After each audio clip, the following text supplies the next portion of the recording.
An alien vampire queen was about to be destroyed by her own kind, but a brave human soldier saved her.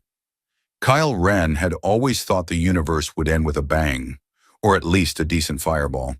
Instead, it started to unravel with a form stamped, Authorized Termination of Subject, Syraxa Ver, High Blood Variant.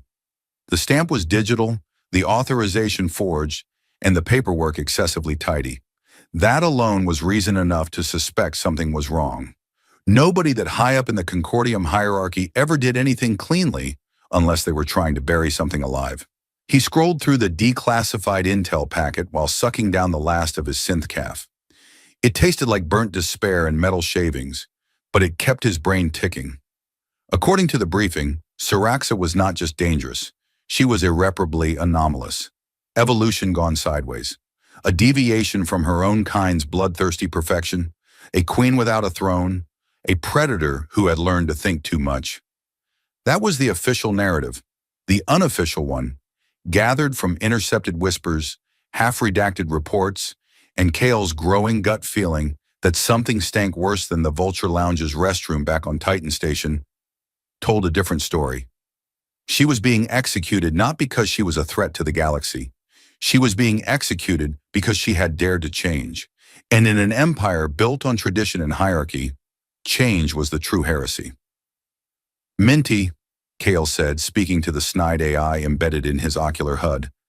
Remind me again why I'm considering breaking half a dozen military protocols, stealing a drop pod, and going full rogue to save an alien vampire queen I've never met. Because you're bored, emotionally constipated, and haven't had a date since that botanist dumped you for a sentient fern, Minnie replied sweetly. Also, your moral compass is fatally intact. I really miss when AIs didn't have personalities. You selected the sarcastic assistant package, Kale. Twice. He grunted, snapping his magnetic armor plates into place with practiced ease. The Valiant Echo was currently in low orbit over Nix 9, a Class F quarantine planet wrapped in permanent dusk and atmospheric interference thick enough to choke radar. Perfect place to quietly execute royalty without too many questions. The kind of place you go when you don't want the truth to come back. Cal had once led a breach team into a collapsing neutron facility full of psychotic nanoswarms and less than friendly gravity. This felt more dangerous, because this time, it wasn't about protocol or rank or doing his duty. This time, it was about choice, and he hated choosing. It always led to paperwork. He made it to the launch bay just in time to duck behind a power loader as a pair of deck officers passed by, deep in argument over ration allocations. Once they were gone, Cal hopped into Drop Pod 14, nicknamed the Coffin, for its charming habit of jamming its ejection sequence mid-burn, and started the override. Minty grumbled about heat shielding and dismemberment. Kale hummed an old Terran folk song about bar fights and bad decisions. When the launch clamps disengaged with a sound like a giant's knuckles cracking, the pod dropped like a stone into Nix 9's swirling storm belt. Lightning danced across the sky like it was auditioning for a space opera, and Kale found himself laughing. It wasn't a heroic laugh. It was the kind of laugh you made when you realized this was either the dumbest thing you'd ever done or the beginning of something that would change everything. 3 minutes later, the pod slammed into Nix 9's crust hard enough to knock the wind out of him and trigger Minty's crash damage checklist. Vitals intact, Minty said. Pod integrity, questionable. Sanity, presumed compromised. Sounds about right, Kyle muttered, popping the hatch and stepping into a landscape that looked like a graveyard had fallen in love with a volcano. Black spires jutted from the ground like the bones of ancient titans, and crimson fog clung to the air in slow pulsing waves. Nix 9 wasn't just ominous, it tried to be ominous. It probably rehearsed. His objective was buried beneath the ruins of the first spire, a place the Ver called the Silencing Chamber. Because of course they did. You don't execute your queen in something called the Cozy Room. He made his way across the obsidian fields, dodging automated perimeter drones and a surprise patrol of blood metal sentries that tried to perforate him with plasma pikes. He handled it the old-fashioned way. A pulse rifle, a misused EMP grenade, and a lot of yelling. Minty counted 9 confirmed kills and 3 accidental dance moves. The Silencing Chamber loomed ahead, carved into the base of a collapsed tower like a forgotten cathedral. Its entrance shimmered with ancient force fields that tasted like copper, and regret when Kale passed through them. Inside it was colder than vacuum and lit by violet bioluminescent veins crawling through the stone. And there she was, chained at the center of a circular dais, arms spread, head bowed. Her hair floated unnaturally, as if the air around her disagreed with gravity. Her ears were long and elegant, tapering like starlight blades. Her skin shimmered in tones that refused to stay in the human color spectrum, and her eyes, when they lifted to meet his, were not red or gold, but the deep, aching blue of collapsing stars. Kyle wasn't religious, but he suddenly understood why people built temples. She didn't speak, not at first, just watched him with the kind of gaze that measured your weight in lifetimes. Then her lips parted. "You're not one of mine." Kyle exhaled slowly. "Number, I'm the idiot who dropped in from orbit with a broken pod and an even worse plan." She tilted her head. "You're human. Last I checked." She smiled faintly, as if the concept of human was some ancient joke only now becoming funny. "You don't even know me." Kyle stepped forward, scanning the chains. They were made of light, refracted through crystal matrices older than Earth's oceans. He'd have to improvise. Again. "I know enough," he said. "You're going to die for that," she murmured. Kyle grinned, heart pounding, weapon raised, mind racing. "Yeah," he said, "but maybe not today." She laughed then, soft, sharp, and terrifying. And in that moment, Kale Wren knew two things. One, he was completely, irrevocably screwed. And two, he wouldn't have it any other way. Kyle was starting to think that, despite the apocalypse aesthetic and execution seamed decor, the silencing chamber had a certain charm. It wasn't the kind of place you'd bring a date, unless the date was into ancient blood rituals and ominous lighting. But then again, Siraxa didn't look like the picnic type. She was watching him with a detached sort of curiosity, the way someone might study an insect that had accidentally learned to play chess. "You really are human," she said again, as if she were still wrapping her mind around it. Cal yanked a multi-tool from his belt and crouched beside the bindings at her feet, which pulsed like restrained lightning. "You say that like it's an illness." She tilted her head, long ears twitching with the movement. "You're here alone. That surprises you. Humans don't do anything alone. They bring fire teams, data mines, backup plans." Kyle smirked without looking up. "I left all that in my other pants." Her lips twitched, almost a smile. The air around them pulsed and Kyle's tool sparked uselessly against the containment matrix. He swore under his breath and tried again with a different frequency modulator. "I assume you have a plan?" she asked. "Oh, absolutely," Kale said. "Step 1. Land on a forbidden planet with no permission, minimal prep, and a high likelihood of instant disintegration. Step 2. Crack an alien prison system I don't understand using tools I bought from a shady merchant who once sold me a wristwatch that measured dreams. Step 3.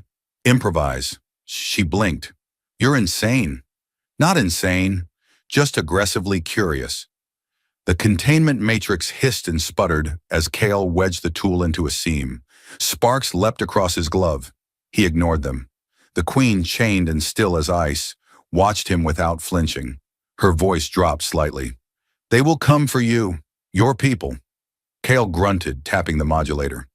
"They already are, but it's fine. Earth Command probably wanted to court-martial me anyway. I once used a stealth drone to cook noodles during a Black Ops mission." Siraxa's brow arched delicately. "That sounds like a very human problem." "Hey, ramen doesn't stop being delicious just because you're surrounded by radioactive insurgents." There was a click, a sharp final sound, and the first shackle disengaged. Energy hissed into the stone and vanished. Kale barely had time to register the shift before she moved.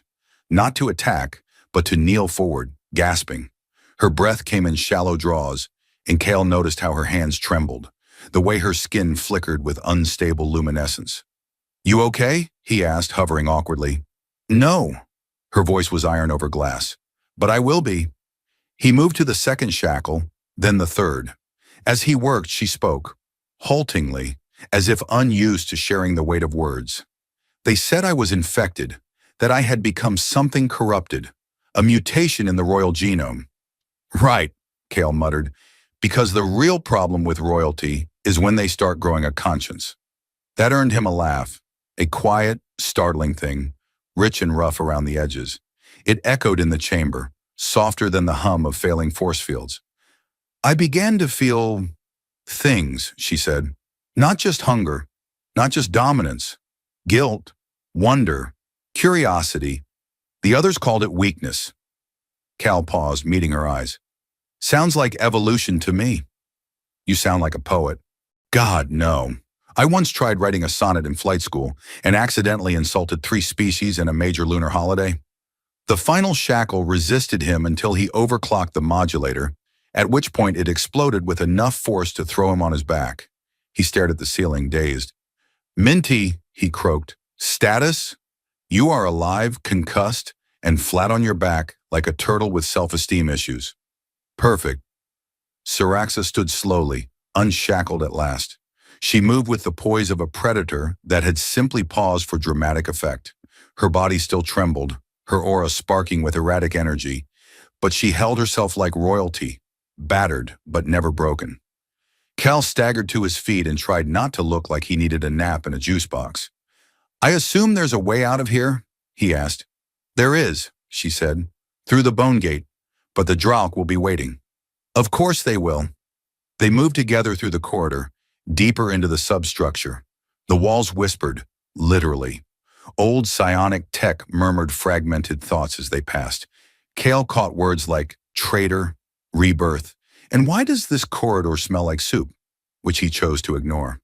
So, he said as they crept down a winding ramp, these Dralk, I'm guessing they're not friendly neighborhood watch volunteers? They are machine flesh sentries grown in crucibles of blood and light, loyal to the Vare until death, and possibly beyond it. So, less hug you and more rip your spleen out through your kneecaps? Approximately. The bone gate came into view, an archway made of petrified organic matter, humming with residual intent. And guarding it, of course, were 2 Dralk, 9 feet tall, with silvered exoskeletons and eyes like molten iron. Their limbs split and reformed constantly, shifting between blades, claws, and some sort of appendage that Cale decided not to analyze. Siraxa took a step forward, but Cale stopped her. No offense, Your Majesty, but you look like you're one sneeze away from fainting. Let me try something first. He pulled out a pulse grenade and hurled it high, arcing over the guards. The explosion painted the hall in strobe blue and static. Cal followed it with 2 plasma bolts and a lot of running. The Dralk responded by screaming, not with mouths but through vibration. The sound scraped the air like a bone saw. One of them lunged. Kyle ducked, rolled, and fired again, yelling, Minty, give me something helpful. Suggestion, aim better. Wow, so useful. Siraxa raised her hand. Energy flared, uncontrolled, violent, and lashed out in a jagged arc. One Dralk seized and collapsed, circuitry boiling from within. She gasped, dropping to one knee. Kyle took down the second with a direct plasma shot to the cranial node and a lucky ricochet. As silence returned, Cale helped her up. We make a good team. We're not a team, she said, even as she leaned against him for support. Sure we are, Cale said, grinning. We've already killed stuff together. That's like step 2 in the universal buddy system. She didn't reply, but he could tell, beneath the exhaustion and the weight of centuries, she was starting to believe that maybe, just maybe, the mad human with the bad jokes wasn't entirely useless. Together they stepped through the bone gate into the deeper dark. The tunnel beyond the bone gate breathed.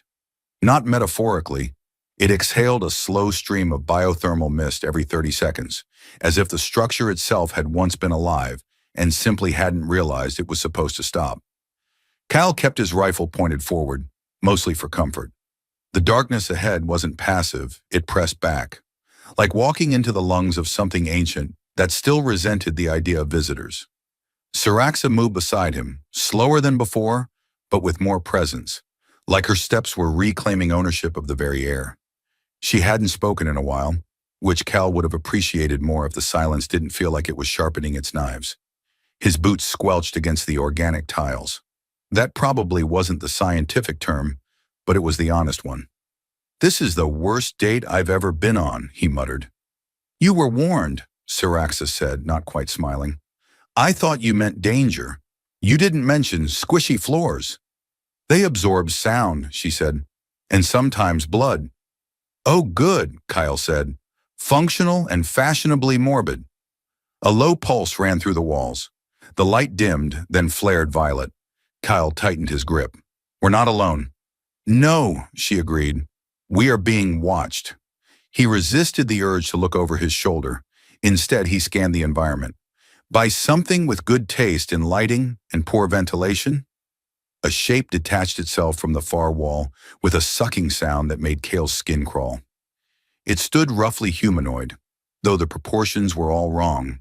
Too long, too narrow, and wrapped in semi-reflective armor that didn't reflect light so much as argue with it.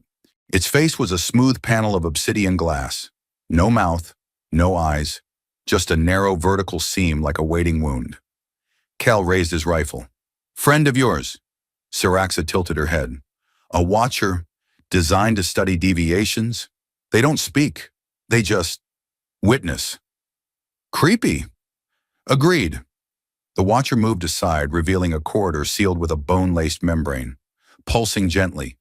A door, Kyle assumed, if you were the kind of person who thought doors should have heartbeats. It's inviting us in, Syraxa said.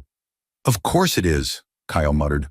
Why couldn't we ever get chased by something normal, like a tax auditor or a rogue sock puppet eye? As they passed the watcher, it didn't move. Kyle tried not to stare at its mask. He felt like the more he looked, the more it saw, right down to the bones of his worst ideas. Beyond the membrane door lay a chamber flooded in pinkish blue light and filled with rows of translucent pods. Inside each pod, a humanoid figure floated, suspended in viscous fluid, their faces serene and empty. Hundreds of them, maybe thousands. Cal let out a low whistle. Tell me these are just really enthusiastic nap tubes. They are failed iterations, Syraxa said. Clones, experiments, attempts to replicate the royal line without its complexities, which is code for without your free will. She didn't answer, but her fingers clenched. Cal stepped closer to one of the pods. The figure inside looked like Syraxa, but not quite. The features were there, but the expression was wrong, vacant, hollow, as if someone had painted her soul on a screen and then unplugged the projector. Why keep them, he asked. If they didn't work? They want to remind me, she said, that I am a fluke, a defect in their design. Kyle stared at the silent rows. Well, they've got a real flair for passive aggression. A deep hum reverberated through the floor. The chamber responded, flickering. One of the pods sparked and collapsed inward, releasing a rush of fluid and a half-formed clone that writhed and twitched on the ground like a broken marionette. Cal jumped back. Okay, he said. That one wasn't sleeping.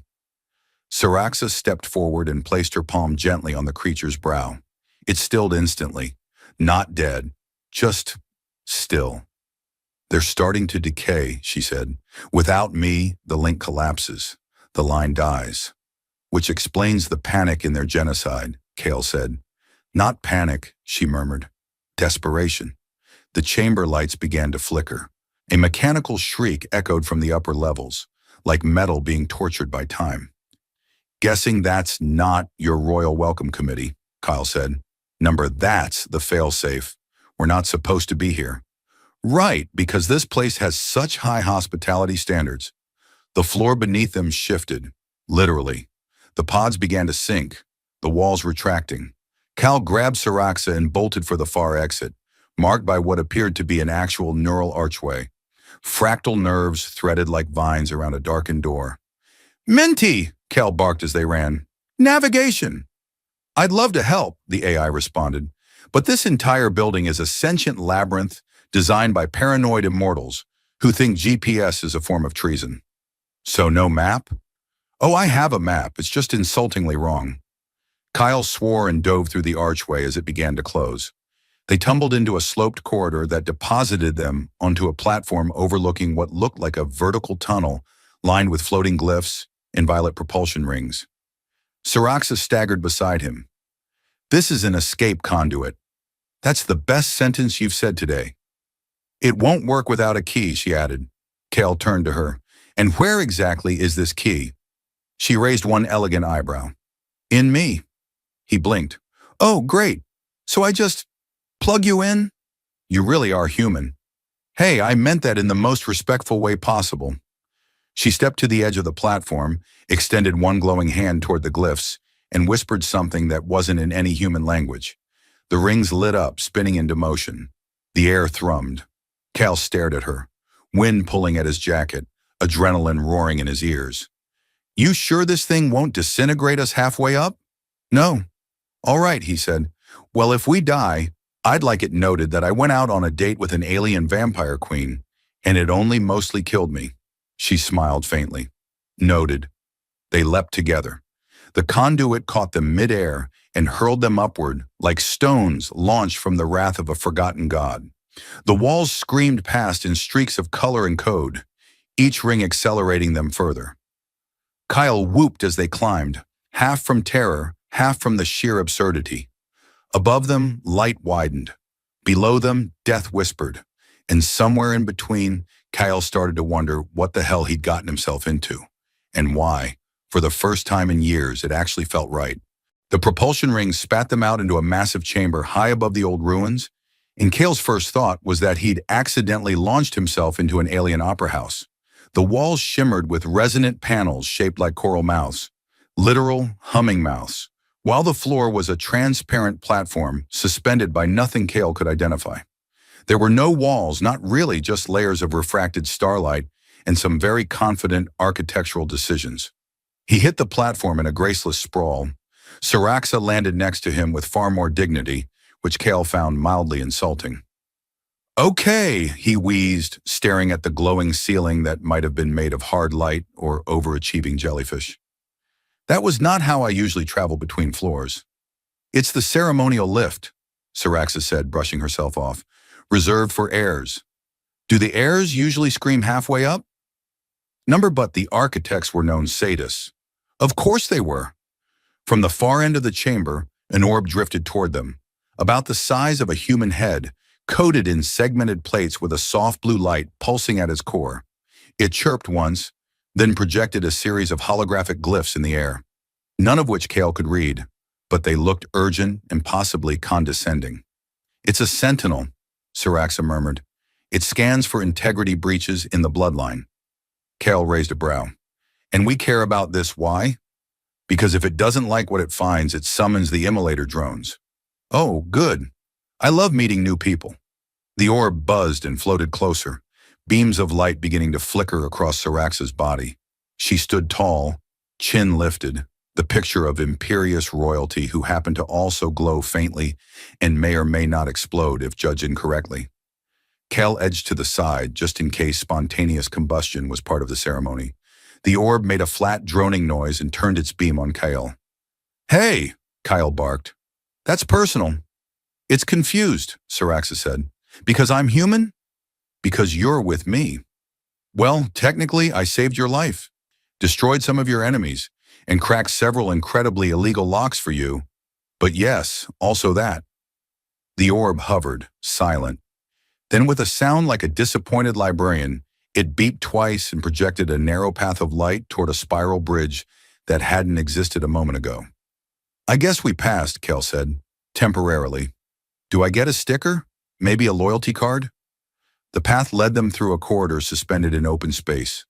Below them, clouds drifted over alien mountains, and far above, a shattered moon hung like a cracked eye.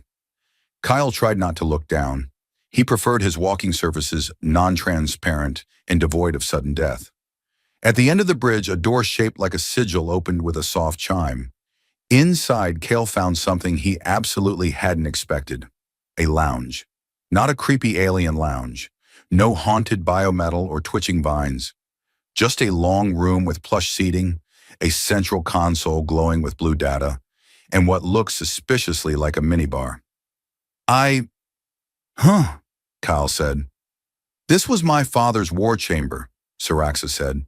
He believed comfort made strategy more effective. Now that's a ruler I can relate to. Cal wandered over to the console. The display showed tactical schematics, fleet positions, planetary defenses, even human systems mapped in eerie detail.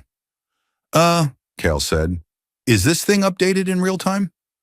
Yes. He blinked. That's Earth's third orbital fleet. I'm pretty sure even Earth doesn't know where it is. My people have eyes everywhere, she said softly. We had to. Survival demanded omniscience. Kel tapped the side of the display, squinting. And I suppose this section labeled strategic subjugation paths is just hypothetical? No, she said. It was our plan to subdue humanity once the bloodline was secured. Neat, Kale muttered. Always nice to know your girlfriend's people were planning to conquer your planet. I'm not your girlfriend. It's early days. A soft chime interrupted them. The console shifted. A figure appeared in the center of the room. A projection, but rendered in such high detail that Cal took a step back instinctively. It was a woman, regal and severe, with Syrax's features, minus the warmth. Her ears were longer, her posture crueler. My mother, Syraxa said. The figure spoke without preamble. Daughter, if you are hearing this, then you have escaped. You are either stronger than we anticipated or weaker than we feared. Kyle crossed his arms. Seems like a very supportive household. We created you to be perfect, the hologram continued, but you became curious, disobedient, infected by individualism. Kyle leaned in. Oh no, not individualism, anything but that. You were supposed to inherit the stars, the Queen's image went on, not question why we took them. The projection flickered, then shifted to a battle map. Dozens of systems marked in red, flashing alerts. They've activated the VAIR protocol, Syraxa said. That sounds bad. It is, it's the final purge. If they can't have the bloodline, they'll erase everything it touched. Kale pointed at one blinking sector. That's a human colony. Why would they hit that? You rescued me.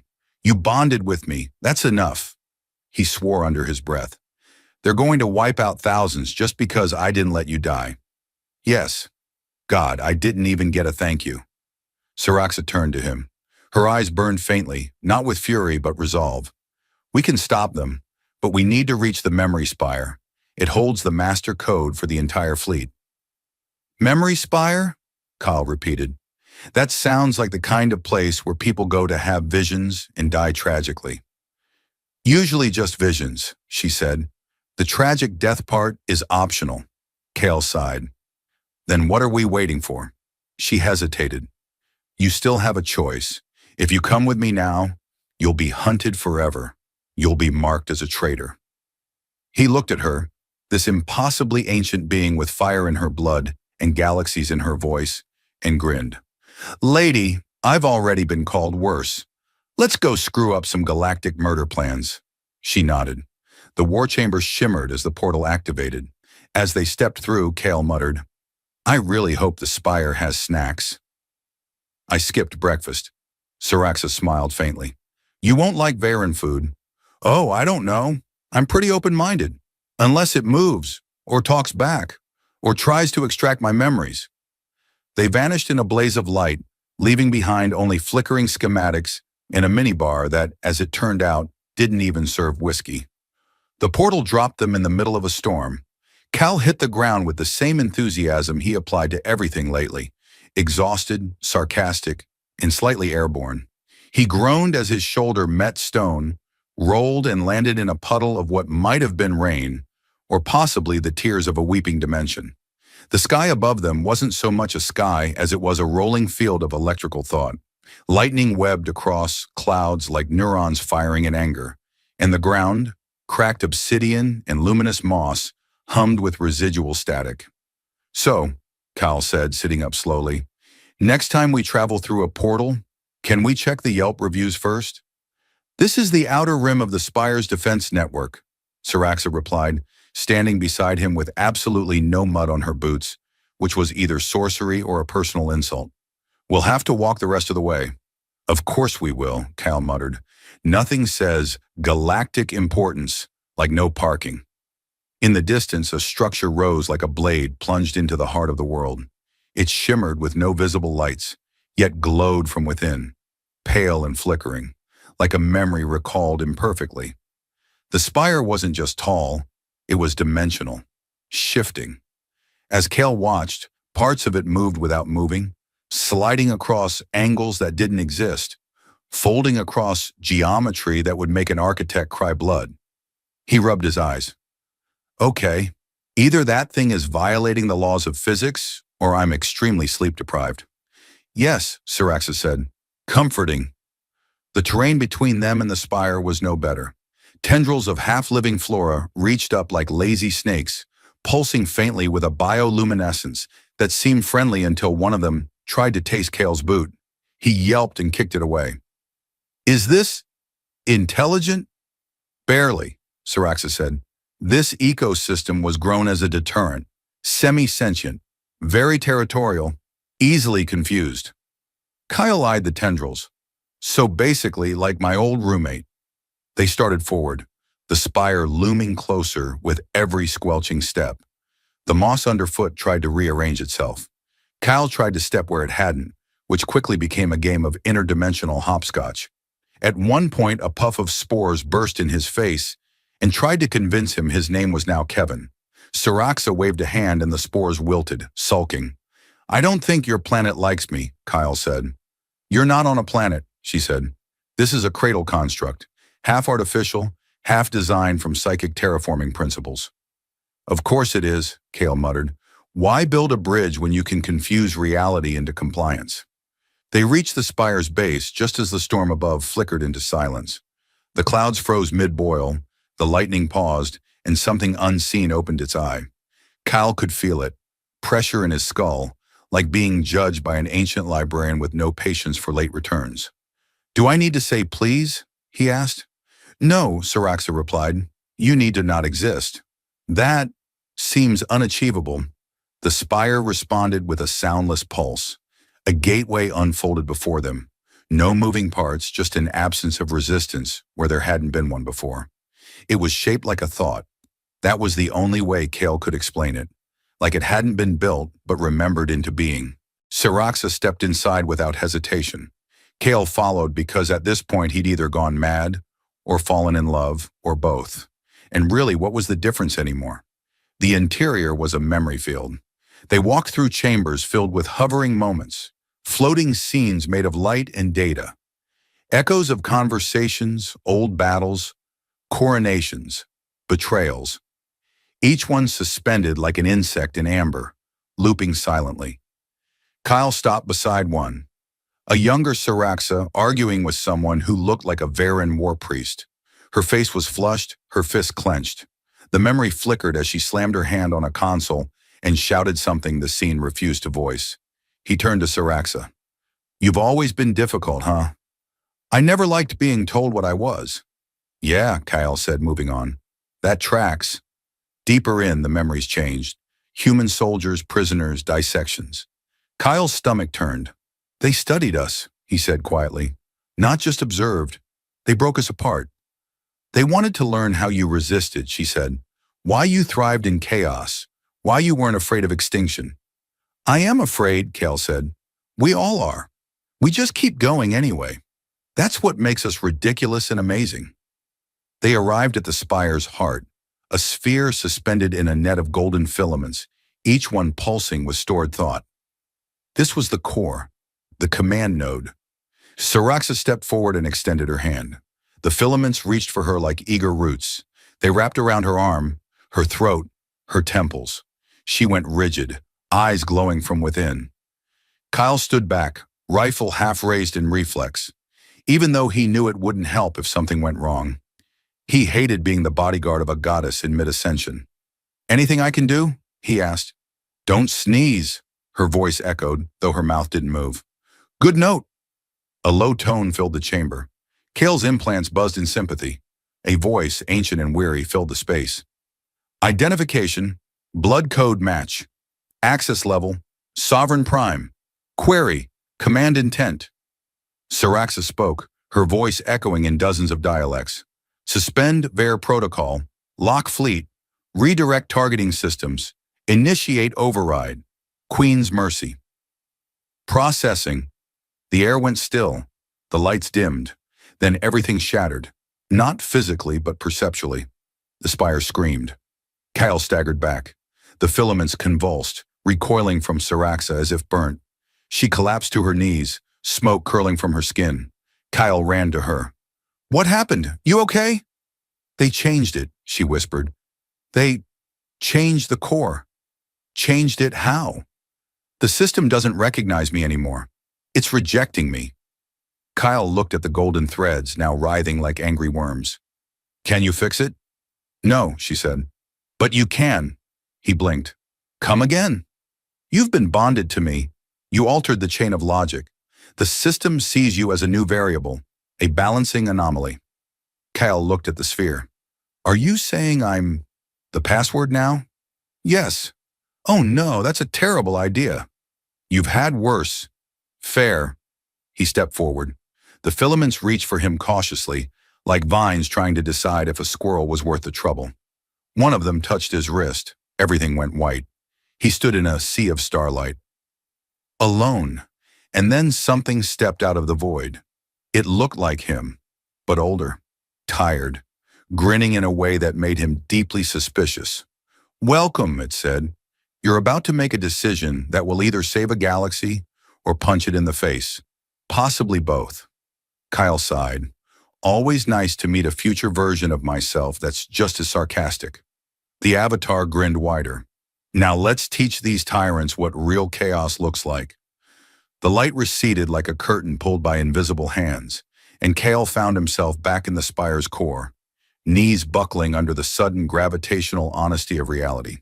The golden filaments snapped taut around his body for a moment, testing, calculating, maybe just trying to see if he tickled, before they retracted, leaving behind a lingering warmth and a small dose of what felt disturbingly like mild judgment.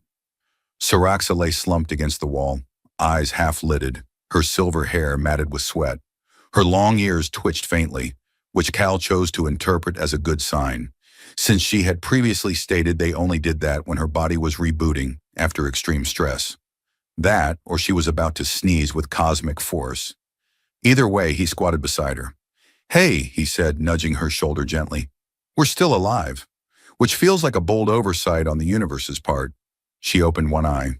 "You did it?" "Well, I didn't spontaneously combust, so either I did it or I failed so spectacularly, the system just gave up and let me win out of pity." The filaments pulsed once, then receded into the walls. The spire groaned, a sound like tectonic plates sharing bad news, and then a low chime echoed through the chamber. FLEET override confirmed. VAR protocol suspended. Sovereign directive reinstated. Cal sat down, legs splayed out, staring at the ceiling. "I don't want to alarm you," he said, "but I might be a space messiah now." "You are not a messiah," Syraxa said, groaning as she pulled herself upright. "Yeah, well, the system sure seemed to like my DNA-flavored interference." "Because you're anomalous," she said, "not divine." Tomato. Either way, I just hacked a millennia-old murder fleet with the power of free will and bad life choices. You make heroism sound like indigestion. Kale winked. It usually feels like that too. A narrow doorway opened across the chamber, and beyond it lay a hall bathed in white starlight. The floor shimmered like a lake's surface at dawn, and for the first time since they had entered the spire, Kale felt a distinct lack of ominous humming or metaphysical judgment, which was, frankly, a little disconcerting. They limped together through the passage. At the end waited a console, sleek, minimal, with 3 glyphs hovering above it. Syraxa gestured toward them. "This is where the new directive is set. You decide the future shape of the fleet." Kyle squinted. Wait, me?" "You activated the override. You're recognized now. More than I am." He raised a hand. "I don't know if you noticed, but I barely graduated soldier school. My major was shoot the thing until the beeping stops. And yet here we are." He eyed the glyphs. Each represented a path. The first burned red, a total shutdown of the fleet. Disarmament, the end of Varen power. The second glowed blue, a reformation directive. Keep the ships, but convert them to defensive aid across neutral sectors. Humanitarian space cops, essentially. The third shimmered in strange, shifting colors. It was labeled only Ascendancy Protocol. He stared at that one. What's ascendancy protocol? He asked. Saraxa didn't answer immediately. That was the plan for universal dominance, a utopia born from perfect control. My mother's vision? Beautiful, terrifying, flawless, on paper. Kel snorted. Paper tends to be bad at reflecting genocide. He looked back at the options. Okay, he said, let's think this through. First option, total shutdown. That's good in theory, but if someone else finds the core later, there's nothing to stop them from rebooting it with their own directive, right? Correct, Saraxa said. Second option sounds decent. Guard dogs instead of war machines. She nodded. The programming would shift to protection algorithms. No conquest, just defense. And the third? You activate ascendancy. It wipes every organic override and hard codes loyalty to the bloodline, including me. Kyle blinked. That includes, like, mind control loyalty? Total submission. Wow, tempting, but I've seen that movie. Ends badly. He reached out, hand hovering between the blue and red glyphs. His finger inched toward the blue. Then he paused. Wait a minute, he said. I don't remember seeing a save and backup settings button. What if this console breaks later? Saraxa tilted her head. It doesn't. Okay, but can we at least put a sticky note here? Do not touch unless you want to be emperor, or something? With a deep breath, he tapped the blue glyph. The spire hummed, not with malice or menace this time, but something almost musical. The glyphs sank into the console. A series of pulses raced through the surrounding chamber, and far above, on every Varen ship, every satellite, every embedded beacon across the stars, systems blinked again, and realigned. Directive update complete. Ascendancy terminated. Peace enforcement fleet online. Kale exhaled. There, now nobody gets to be a god. Saraxa looked at him, head tilted. You do realize you just created the most powerful interstellar HOA in history. I'm counting on the paperwork to scare off any megalomaniacs. A soft tone alerted them to a new presence. The holographic image of a fleet commander appeared before them. Varen, old, eyes sharp. Queen Saraxa, he said. And, companion. Kyle gave him a little wave. Fleet directive confirmed. New parameters acknowledged. Standing by for orders. Saraxa stepped forward. Begin redistribution. Emergency aid to human colonies threatened by the VAIR protocol. Medical units to Navarra. Supply drops to the Drenthi orbiters. No weapons transfers without my seal. The commander bowed. As you command. The image vanished. Kyle looked at her. That felt good. Useful? Powerful, he said. But the kind of powerful where you actually help people. You know, like heroes do. She gave him a small smile. Strange concept. You'll get used to it. They turned back toward the hallway. The storm outside had calmed. The tendrils in the moss no longer reached for them, just swayed gently, like flowers in a forgiving breeze. As they walked back out into the light, Kyle glanced at Saraxa. So, what now? Want to grab lunch? Take over a star system? Hit up a karaoke bar? She raised a brow. What is karaoke? Oh, you'll love it, Cal said, grinning. It's how humans take over emotionally. The moons over Vare Prime were calmer now. Where once hung battleships like metal vultures, there were only soft stars and satellite blooms. Tiny medical vessels, climate drones, harvest skiffs pinging harmlessly through the upper thermosphere. The planet's surface, once scorched and stained from decades of war, now pulsed with slow regrowth. Black forests reclaiming old bombardment zones. Crystal coral reclaiming the acid lakes. Kyle stood on the balcony of a high spire. This one less dramatic than the last, mostly because it had an espresso bar and working plumbing, and watched the light roll over the horizon like someone had spilled warm honey across the sky. Behind him, Saraxa was arguing with a holotable again. Number? Absolutely not. I don't care if the humans want to name the relief frigate Blood Angel 5. It sounds like an intergalactic garage band. Kyle sipped his drink. It kinda does. Maybe they'll start doing concerts. Space rock is due for a comeback. Saraxa turned toward him with a look that was equal parts ancient royalty and exasperated girlfriend. Why do humans insist on giving everything names that sound like soft drink flavors? You're one to talk. You once commanded a cruiser called the Obsidian Womb. That was poetic. That was terrifying. I had nightmares about it laying eggs on Europa. She rolled her eyes but stepped up beside him, brushing her arm against his. Her long ears twitched faintly in the wind, catching the ambient whisper of drones passing high above. It had been 3 months since they left the spire. 3 months of treaties, recalibrations, sudden surges in galactic bureaucracy. Saraxa had taken her place again, not as queen, not exactly, but as something new. Sovereign advocate, a diplomat between species, a sort of galactic matriarch with very strong opinions on space ethics and a total inability to remember the names of human months. Kale, meanwhile, had become something else. He wasn't military anymore, but he still wore his old jacket, just without the rank stripes. People listened when he spoke now, sometimes too much. A small child had once asked him to bless their hover skate. He'd awkwardly signed it and told the kid to wear elbow pads, but he'd grown. Not taller to his disappointment, but wiser maybe. At the very least, he knew when to shut up, which for a human soldier turned universal savior was growth enough. You're thinking too loud again, Saraxa said. I'm just trying to figure out what comes next. You know, big picture. Well, she said, there's the delegation from Ruzkar 4 arriving tonight, and they bring nectar. Also, tentacles. Some combination of those two things. Kyle gave her a look. That sounds like a nightmare or a weird Saturday. They're surprisingly charming. And after that, she shrugged, there's always more. Peace is never a finish line. It's a daily sprint, like coffee or escaping black holes. You ever think about just disappearing, he asked, letting the diplomats handle the world saving, go live on a moon somewhere, farm space potatoes, that kind of thing? She laughed, sharp and silver-edged. You're more likely to die of boredom than starvation, though I admit the idea has its charm. Kyle looked at her, really looked. The fangs had receded to a subtle gleam beneath her lip.